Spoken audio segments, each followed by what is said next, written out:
Hello. Welcome to my channel. You are at Nana's Ranch. That's my channel name. It's windy. I apologize. I didn't realize how windy it was going to be, so I didn't bring my microphone that has the special cover on it. I didn't bring a microphone at all, you guys. I'm at the ranch. It's snowing. I don't know if you'll be able to see any of the snowflakes. They're melting as soon as they hit the ground. But there are some snowflakes blowing around. Hi, goats. I'm going to let the goats out. Sorry, guys, that I'm a little bit late. I was kind of waiting for the weather to change a little bit, and it just kept getting worse. So letting them out. Okay, there we go. All right. You're at the right place if you want to hear about that time a human trafficker tried to get me at a bus station. But I don't want to tell the story until there are people in here. And since there's no one in here right now, we'll just walk around. So if you're watching this on a replay, the reason I took so long to get to the story is because I was waiting for some people to get in here. I've let the goats out. We're going for a walk. Here's the first thing I noticed when I got here this morning. I noticed that a chair that I had out here, it was looking over my wood pile, and there's that little bowl of water there. The chair is gone, so I knew I was in trouble. And sure enough, the chair is way down the hill. So you and me, we're going on a walk down the hill. I need to go get that chair. I think I might grab a walking stick to help me, and then I'll just abandon it when I get down there.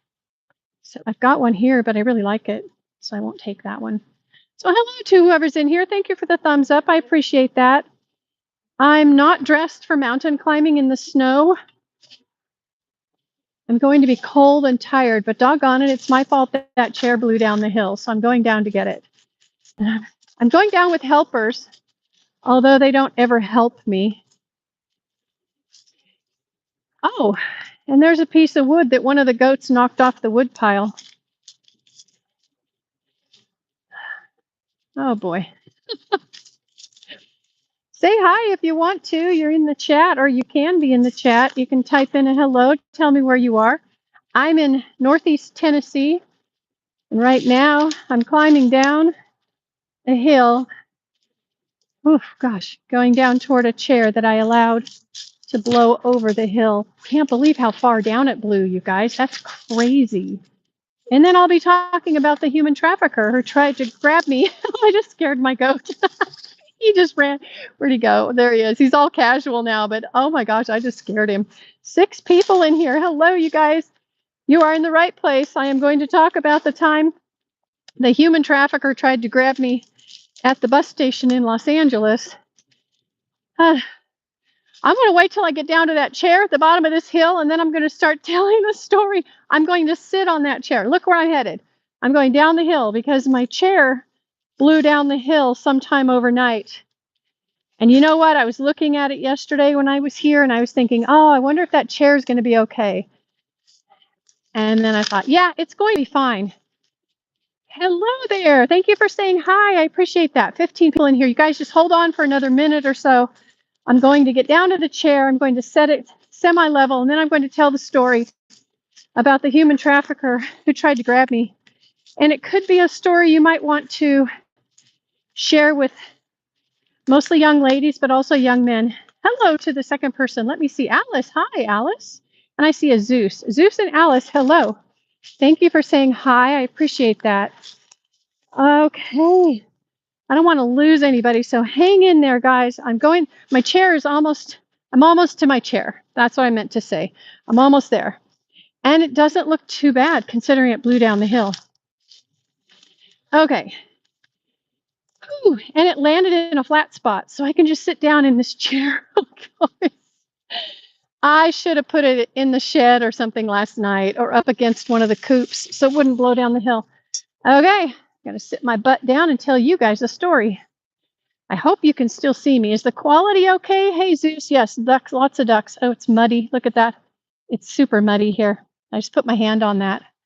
It's just mud, but yuck. Just yuck. Hey, Bella.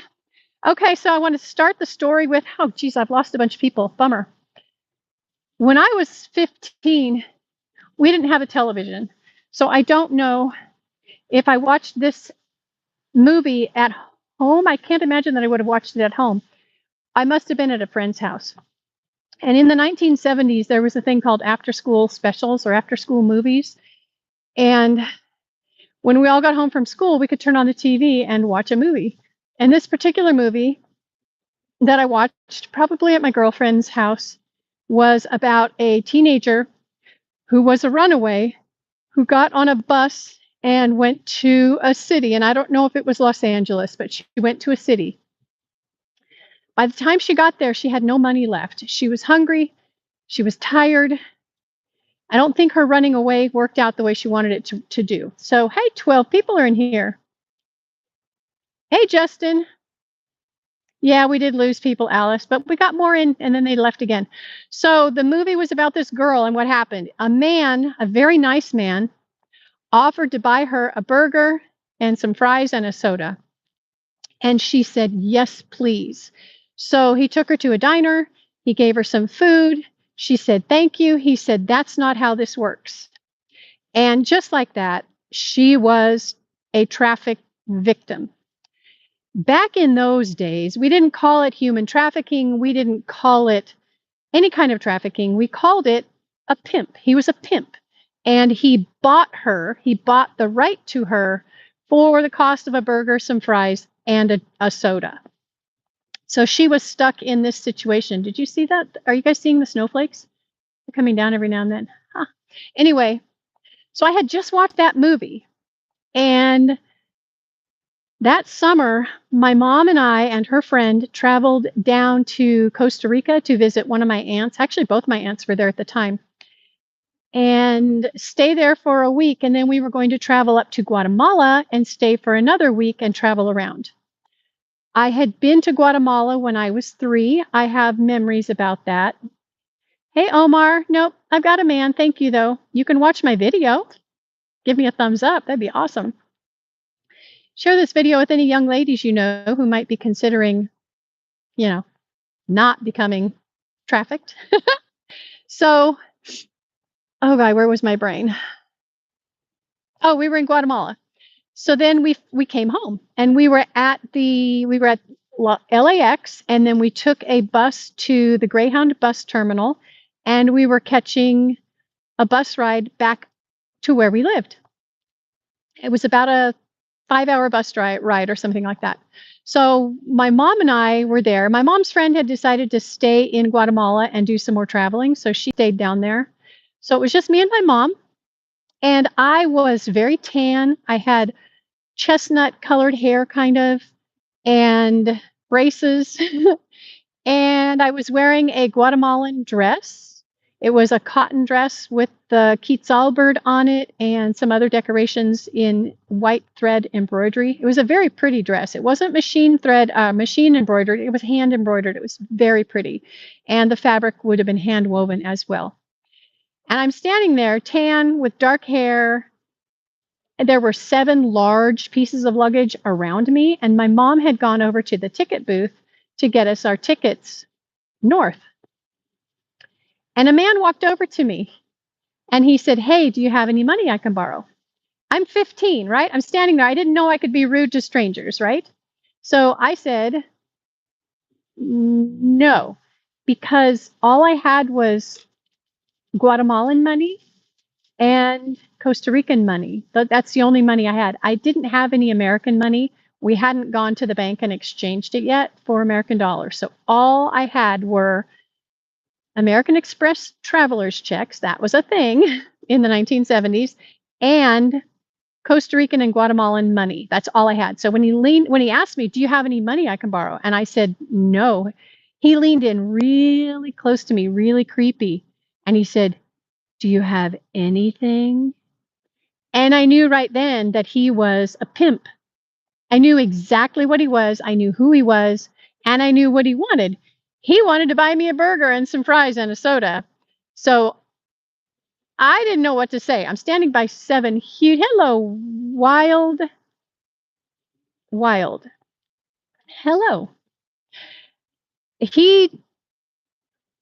is in my face, really close to me. He was about my size. I would guess he was in his 30s. I was 15. So a man was a man to me. I didn't really know his age.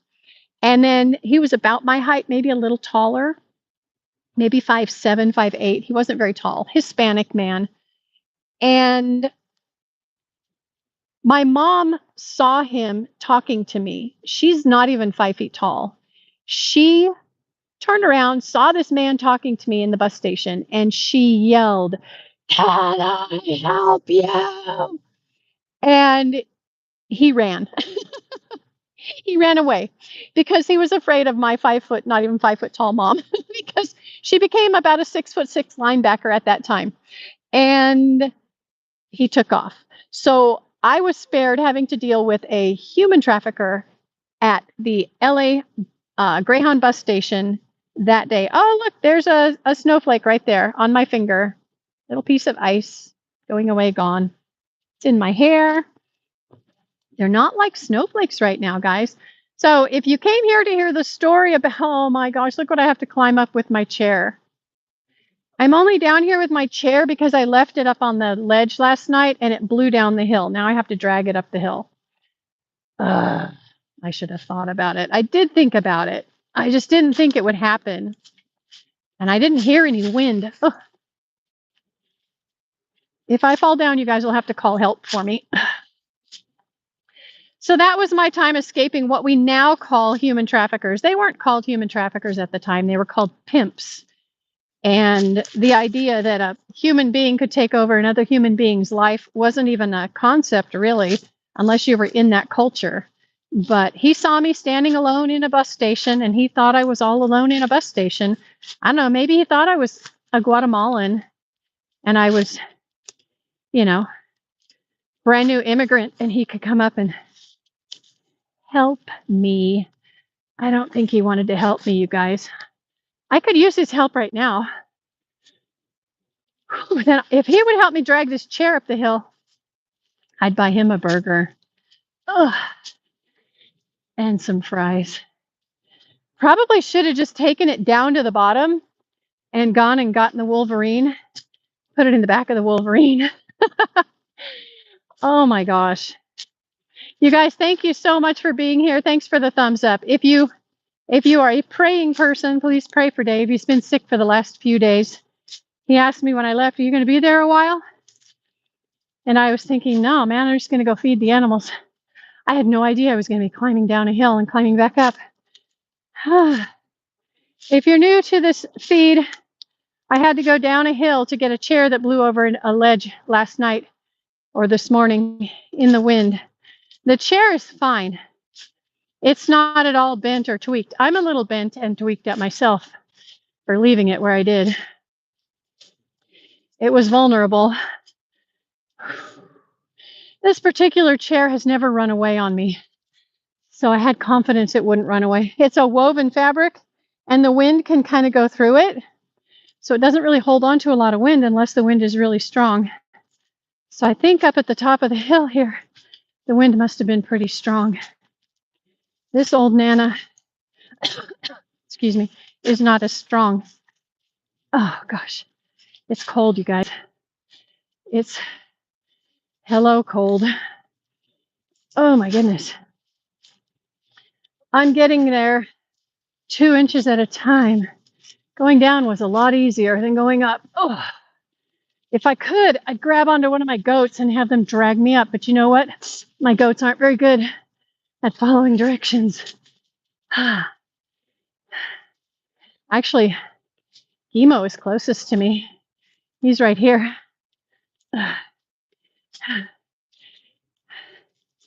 He doesn't even have a collar on, so I can't grab onto his collar and have him pull me up. So the huffing and puffing is just because I'm really, really going up. Look at that. Behind me, it's crazy. In front of me is crazy. But I'm getting closer to the top. Oh, we got some wintergreen.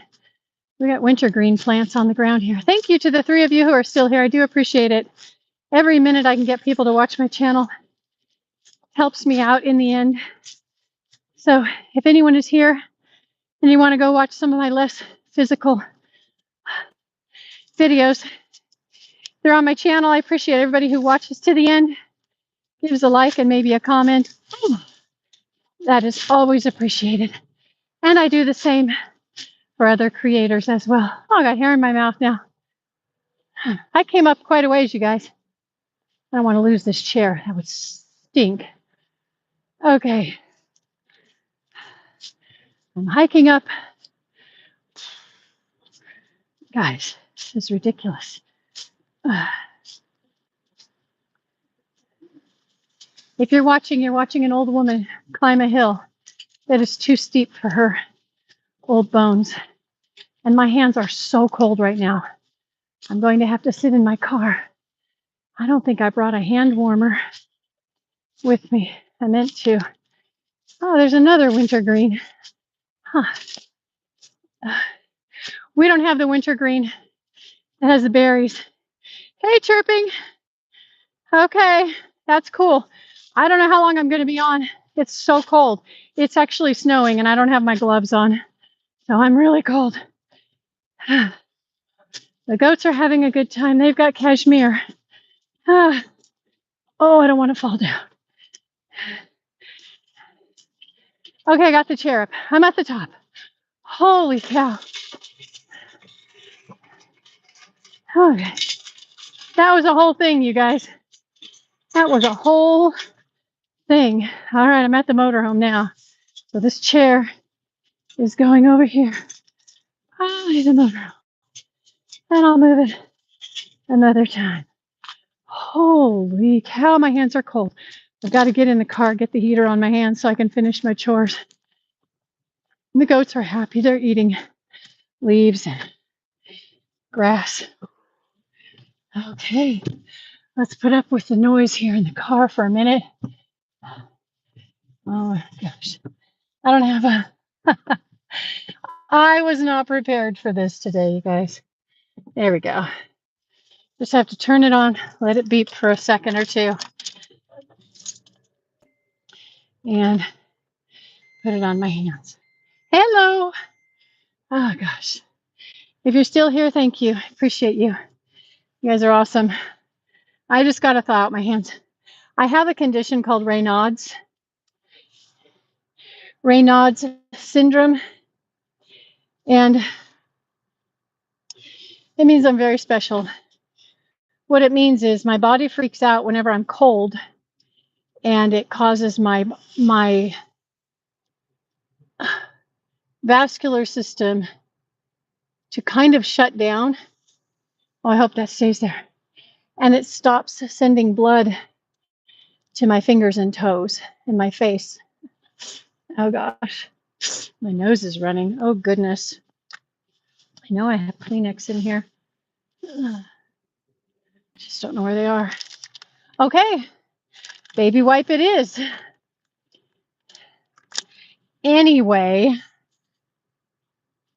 Raynaud's makes my hands freeze very quickly when I get in cold situations. And today is a cold situation. I could take medication for it, but it slows down my... What am I looking at? Hi, Victor. Thank you for that, Victor. I'm glad you are with Victor and not with me right now. Ah, that feels good. My hands feel much better, you guys. I don't know what the temperature is outside. It was 23 overnight. I've got to do some water work. I might get my hands wet, and I did not bring an extra pair of socks. I didn't bring a pair of gloves. I don't have what I need. It's been so spring-like for the last week here that this really sneaked up on me. And it's been raining. So I thought, well, you know, even 33 or 34 with rain is fine. I can handle that. But it's not. It's snowing. It's colder than that. My hands are heating up. Thank you to those of you who are in here still. So anyway, Raynaud's makes my body shut down in slightly cold conditions. And it's slightly cold right now. I'm slightly cold right now. My body, my core, my trunk is fine. It's my hands that are cold, and my face and my feet. Although I'm wearing my Woodstock boots that are very, very cozy, but my body just shuts down. It stops sending blood to my extremities when it gets cold. The goats don't seem to mind that I've wandered off out of their sight. They usually don't like that. Guess I can wash my hand. It got a little bit dirty going up the hill. Now, if you missed that whole story, go ahead and rewind it. You can watch the story about the pimp who tried to pick me up in the LA bus station. YouTube wanted me to ask a question and I missed it. Okay, what have we got here? We got a comment. My right hand is fine now. My left hand is not. Yes, Dan. At ShopRite? Oh my gosh. Oh my gosh. That's crazy. How old was your mom, Dan? I was 15 when he tried picking me up. I was at the Los Angeles Greyhound bus station, returning from a trip to Costa Rica and Guatemala with my mom. She was over at the ticket counter buying tickets, and I was standing by all of our luggage, and this sleazy, I'll say Mexican man, but I don't know. He could have been any Latin American country. That I'm not Peruvian for sure, but he could have been a lot of things. Most likely Mexican man came up and struck up a conversation with me about money. Hello, Silence. Man, that is so scary, Dan. I know the mother of a woman who was trafficked. And the hardest part for the whole family was the police kept telling her, the mother, the woman that I knew, and her son-in-law, oh, she just ran away with someone. And he kept saying, no, we're happily married. She wouldn't just run away with someone. And she was gone. She was missing for 2 weeks before she finally got access to a cell phone. And I don't know if she got a hold of her husband or what, but she had figured out where she was kind of by what the house looked like on the outside and was able to direct them. And whoever she got a hold of called the police. And they found her and several other women in a house being held against their will, and they were forcing them to work. And it was I believe it was in Minnesota, where it is illegal for anyone to carry any kind of self-defense mechanism like a stun gun. I'm not talking about a taser. That's a totally different thing, but a stun gun. And obviously their reasoning is because bad guys can use stun guns too. Well, they do anyway. They don't care what the law is. They use stun guns, they use knives, they use guns, they use pepper spray, they use whatever they can to take advantage of people. But in that particular state, it was illegal for her to own a stun gun, and she was terrified every single day, 24 hours a day. The people knew who she was and where she lived. They had all of her information. When they took her purse as well. So they knew everything about her, and she was terrified. So her mom sent her a stun gun from Damsel in Defense, and it looks like a camera. And she got pulled over for some minor traffic infraction at some point. It was last year? Oh my goodness. Damn, that's crazy. That is sad. Oh my gosh. They used to call it getting shanghaied back in the early days of California. They would kidnap men and put them on ships and take them back to Shanghai, where they would force them to work in factories. It's crazy. They would bring over ships full of goods to sell in San Francisco, and then they would load the ship back up with kidnapped men and boys, maybe women too. I only knew about men, but probably women as well.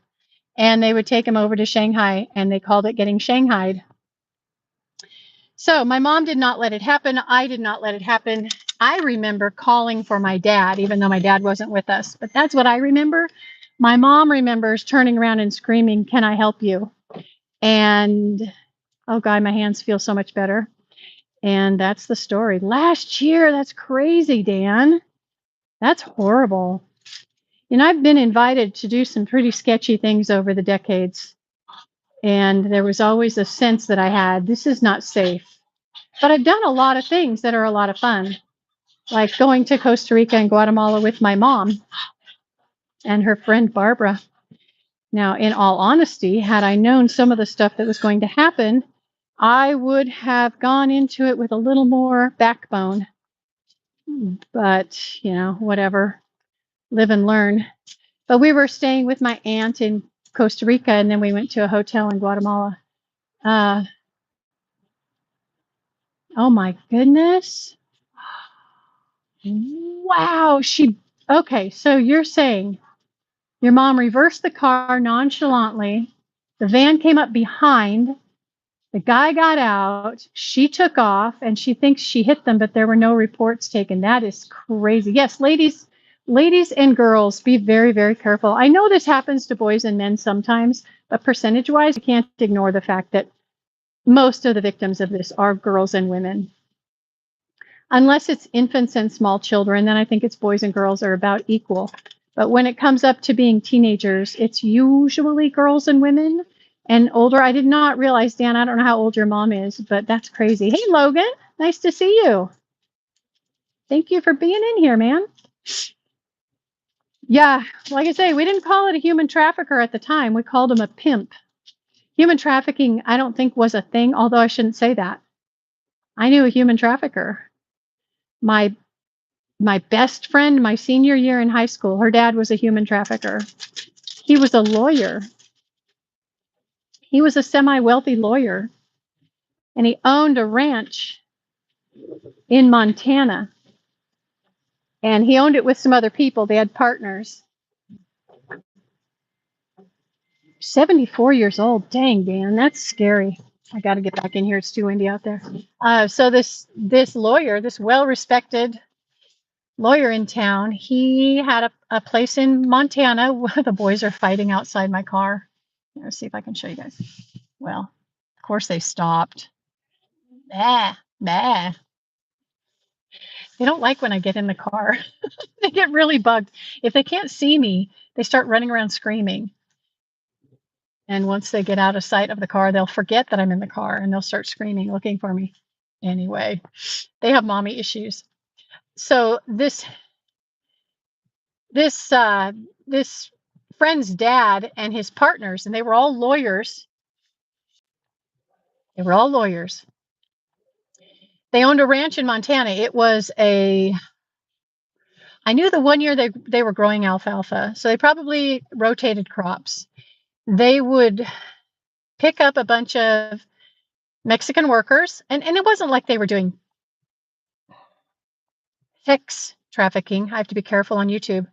They were doing labor trafficking, and they would pick the guys up in California, Southern California, put them on a private plane and fly them to Montana, and they would work there in season, whatever they needed done, and then at the end of the season, they'd fly them back down to Southern California in the private plane.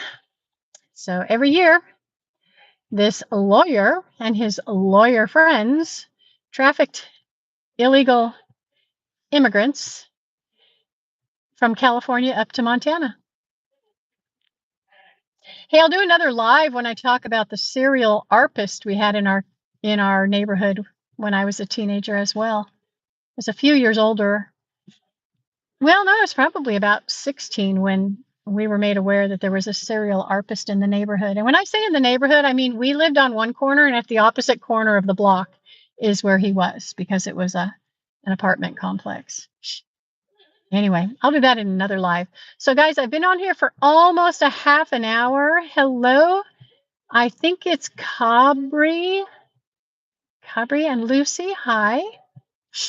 So guys, I am going to cut this one off at this point. I wanted to share it. If you haven't seen the whole life, you go ahead and go back and see how a trafficker tried to pick me up in a bus station when I was a 15-year-old girl, fresh out of Guatemala, at the Los Angeles Greyhound bus station. And it's quite a story. I just reminded my mom of it 2 nights ago. And yeah, that brought up some memories for both of us for sure.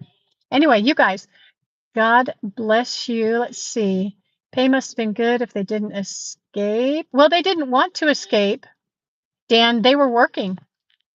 They were, not all human trafficking is kidnapping. This particular One was labor trafficking, but they paid them. They put them in barracks or dorms, and they gave them 3 meals a day, and they paid them, very low wages, I'm sure, knowing these guys. And then they flew them back down so they could go home to Mexico at the end of it. So they weren't actually being held against their will. They were just working in Montana instead of somewhere else. So that's just what they did. Still against the law. I know a doctor who held a woman from Guatemala against her will in his home and forced her to be a nanny for his twins and his, I think, 3-year-old daughter. He was actually my doctor. I don't know how he got out of going to prison, he and his wife. The only thing I can figure is he had been around a long time. He had a good reputation. And when I had complications from a surgery he did on me, I called in one time because I was having repeat infections after the surgery. And after the third infection, or during the third infection, when I called in, his receptionist said that he was no longer my doctor and I needed to go to urgent care. Yeah. So I did. And then I got another infection and I got a hold of a different doctor at a different urgent care, and he went ballistic. He wanted to hospitalize me because the infection was bad. And I said, I'm not going to the hospital. Either give me medication or don't, but I am not going in the hospital. So I went home on some pretty heavy duty medications. He gave me his personal phone number. He was so upset that I was going through so many problems after a surgery and that the original surgeon just washed his hands of me after he couldn't figure out the infection problem. So, oh gosh, Dan, you know what? I can't imagine. Past lives, no, but I will tell you, I do have a family full of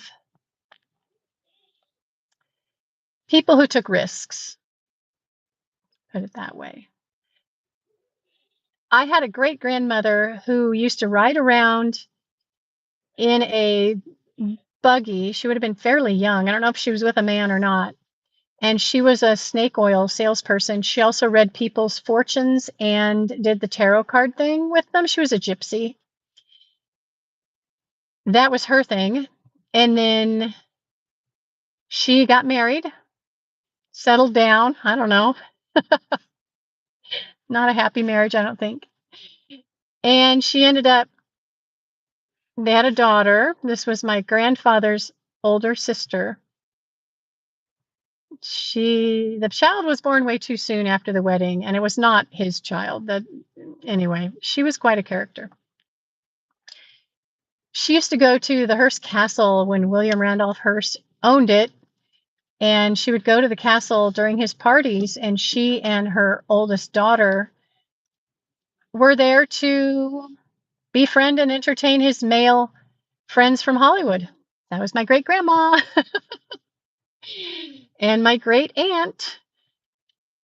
Oh gosh, couple of characters, generational, definitely some generational characters. I am the most stuffy of the bunch, for real, in my direct line. Although my grandmother, she married my grandpa, whose mother was the snake oil gypsy, whatever. My grandmother had a pretty stiff upper lip, but she had to because my grandpa was insane. So, Logan, he never actually physically took me. He tried to. It was a very quick interaction. And the only reason I knew he was a pimp/human trafficker is because I had just watched a movie, an after-school special movie about a pimp picking a girl up in a bus station. She was hungry. She didn't have any money. I didn't have any money because all I had was Costa Rican money and Guatemalan money and American Express traveler's checks. I didn't have any U.S. cash. So when he asked me if I had any money and I said no, I was telling the truth. If he really needed money, I probably would have given him $5. I didn't have $5. I had quetzals, and I don't know what Costa Rican money is, but I had that too. So he leaned in real close and he says, "Do you have anything?" I'm standing by 7 huge pieces of luggage. What an idiot. And then my mom saw him and screamed. And I remember calling for my dad, even though my dad wasn't there. But I'm not sure if that's a real memory or if that's a made-up memory, but my mom remembers turning around, seeing this strange man talking to me and screaming. And we had just been traveling quite a bit. So I had talked to a lot of strange men on that trip, but this particular one was way too close. He popped my bubble. Yeah, Dan, she was definitely she sold whatever people were buying, and she entertained a lot of gentlemen. My mom remembers her being an artist and an antique collector and all kinds of fun stuff, and I picked some of that up from her, probably just genetically speaking. But the part of her that was the what can you call her, a con woman, that part, no, that was I didn't get that part. Thankfully I became an actress. An honest way to lie to people. Maybe that's why I did that. And my great aunt, I've shared some pictures of her. She was quite colorful, and she ran a home full of women, and they entertained a lot of men. And she was quite well known. She was quite well known, and she had a lot of friends, a lot of men from the Hollywood. Let's say it would have been the 1930s and 40s, maybe into the 50s. And I'm trying to think of, yeah, 30s, 40s, and 50s, maybe into the 60s. She was quite well known, and a lot of men in town thought she was pretty amazing. Talking about my great aunt, not my great grandma, although my great grandma probably as well. My great aunt, I never met her. She used to flirt with my dad when he was a teenager, and it gave him the ick. Big time gave him the ick. He dated my mom when they were in 8th grade, and then I think they started dating again when he was a senior in high school, and then they got married when she had just graduated from high school as a senior. But yeah, that great aunt flirting with him and coming on to him, because she'd go in the grocery store where he worked, and she would like be real, with my dad. It really freaked him out. But she had a thing for him. My dad was a very good looking man. He was really a good looking guy, and the ladies appreciated him, but they scared the crap out of him. The golden age of film, 20th century. Yes, Dan, and that was my great grandma and my great aunt. They were involved with, if an actor came up from Hollywood without a woman on his arm to spend time at the castle in San Simeon, they could have my great aunt or my great grandmother on their arm. My great grandmother was a widow.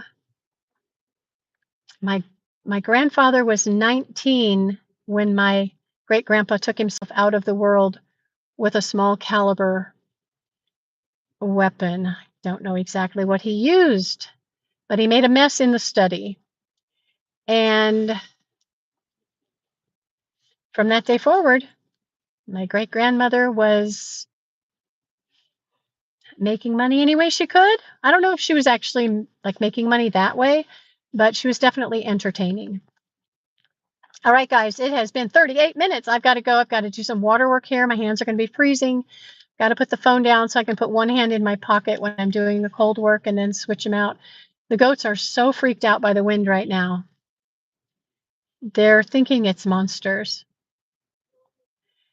I know, Dan, we can't hear those stories. They might be in somebody's book of the day. I don't know. I don't even know my grandmother's name, my great grandma's name. I can look it up. Maybe I'll join Ancestry just long enough to print out that family tree just to see all the craziness in there. That's hard to tell because supposedly my aunt was the child of a different man than my great grandfather.